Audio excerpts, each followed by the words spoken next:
दिल्ली के राजेंद्र नगर रुक करते हैं। मेरी सहयोगी सुमेरा खान वहां पर मौजूद है।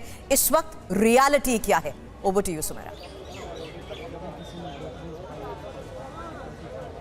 जी सुरभि, हम यहाँ मौजूद हैं ओल्ड राजेंद्र नगर में और यहाँ पर हम आज सुबह से लगातार, बल्कि हम कल भी यहाँ पर थे। TV9 भारतवर्ष लगातार यहाँ से कवरेज कर रहा है, न्यूज़ के हमारे तमाम और रिपोर्टर्स यहाँ पर हैं। लेकिन मैं कल भी यहाँ पर बहुत समय मैंने बिताया। आज सुबह से मैंने सिर्फ यहीं पर जहाँ प्रोटेस्ट हो रहा है यहीं पर समय नहीं बताया, बल्कि हमने कोशिश की कि हम अंदर गलियों में जाएँ, एक्चुअली लोगों को, छात्रों को क्या समस्याएँ हैं वो समझने की कोशिश करें और वो भी सामने लाने की कोशिश करें कि ये एक समस्या नहीं है, यहाँ चौतरफा समस्याएं हैं छात्रों को और उनके लिए यहाँ पर पढ़ाई करना कितना मुश्किल है और उसमें किस तरह से एक पूरा सिस्टम काम करता है कि कैसे उस छात्र से उसे हर सुविधा जो वो लेना चाहता है पढ़ाई के लिए, उससे कैसे पैसे वसूले जाएं, इसके लिए पूरा सिस्टम काम करता है। यानी उसे अगर फोटोस्टैट कराना है, उसे कोई कॉपी चाहिए, उसे लाइट चाहिए, बिजली चाहिए, खाना चाहिए, उसे लाइब्रेरी चाहिए, पढ़ने के लिए सुकून की जगह चाहिए, सोने के लिए एक बिस्तर चाहिए, पानी चाहिए, पंखा चलाने के लिए बिजली चाहिए, हर चीज़ के लिए उससे पैसे वसूले जाते हैं। ठीक है, पैसे वसूले जाते हैं, एग्जॉर्बिटेंट पैसे वसूले जाते हैं, यानी उसकी कोई लिमिट नहीं है, उसका कोई नॉर्म्स नहीं है, वो कोई तय नहीं करता है। कोई भी कुछ भी वसूल रहा है, उसका कोई सिस्टम नहीं है।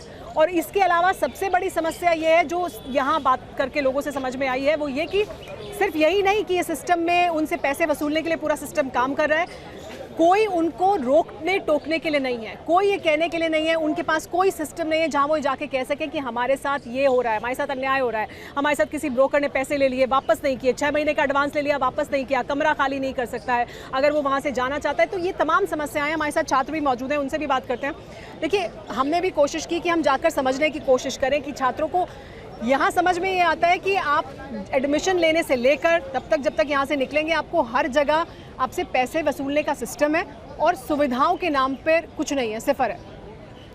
पहला तो मैं अपना सेंटिमेंट यहाँ पर एक्सप्रेस करना चाहता हूँ। बहुत सारे बिहार जो स्टूडेंट्स हैं जो एक छोटे से गांव से उठकर एक शहर में अपने सपने पूरे करने आते हैं। Basically I come from Mewar district of Haryana. आप लोगों ने सुना, वो बहुत इनफेमस है।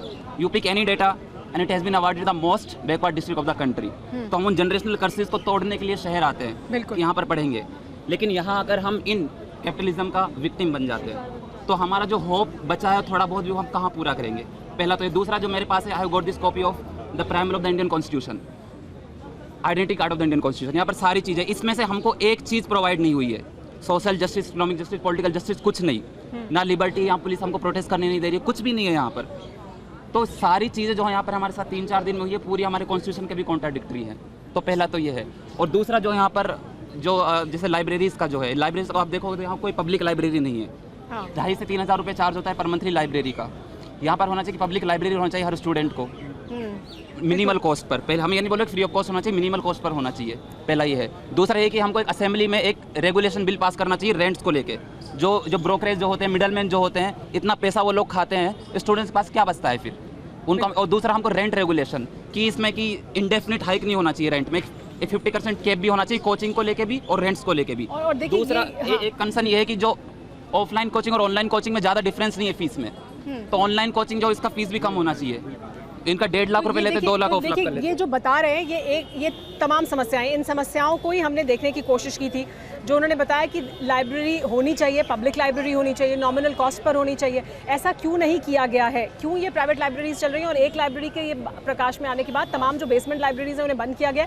लेकिन फिर उससे भी बड़ी समस्या पैदा हो गई है। सिस्टम देखिए कैसे काम करता है। अब जो 2nd फ्लोर पर लाइब्रेरी है, जो 3rd फ्लोर पर लाइब्रेरी है, वहाँ पर दुगने पैसे वसूले जा रहे हैं। अब वहाँ पर जो आपने सीट रिजर्व करने के लिए पैसा दिया था, आपको जो नॉन रिजर्व सीट है उसको कह दिया गया कि रिजर्व सीट है। यानी अभी भी वो सिस्टम काम कर रहा है छात्रों से पैसे वसूलने के लिए। और सरकार का कोई सिस्टम, MCD का सिस्टम, प्रशासन का कोई सिस्टम दिखाई नहीं देता है।